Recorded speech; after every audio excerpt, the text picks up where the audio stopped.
Fantastic మ్యూజిక్తో. And ఈ సాంగ్ని రాసినటువంటి రాంబాబు గోశాల గారు ఇక్కడే ఉన్నారు. వారిని వేదిక మీదకి రావాల్సిందిగా రిక్వెస్ట్ చేస్తున్నాము. లిరిక్ రైటర్ రాంబాబు గారు to please speak a few words. అందరికీ నమస్కారం అండి. ఈ సినిమాలో ఫస్ట్ టైం నేను మన పవర్ స్టార్ పవన్ కళ్యాణ్ గారికి అసురహననం అనే సాంగ్ రాయటం చాలా హ్యాపీగా ఉంది. నాకు ఈ అవకాశం ఇచ్చిన మా జ్యోతికృష్ణ గారికి, నన్ను ఎంకరేజ్ చేసిన రంగనాథ్ సార్కి, అలాగే మన భారతదేశం గర్వించదగ్గ legendary music director Keeravani sir మ్యూజిక్లో ఇంత పవర్ఫుల్ సాంగ్ రాయటం, అది మన పవర్ స్టార్ గారి కోసం రాయటం చాలా ఆనందంగా ఉంది.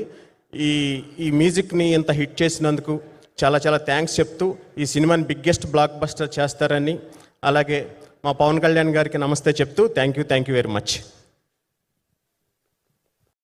Thank you so much Rambabu గారు, అండ్ అ ఫెంటాస్టిక్ సాంగ్. అలాగే ఇక coming to the director of the film, మనందరికీ తెలుసు క్రిష్ గారు కూడా వర్క్ చేశారు ఈ ఫిల్మ్కి. క్రిష్ గారికి కూడా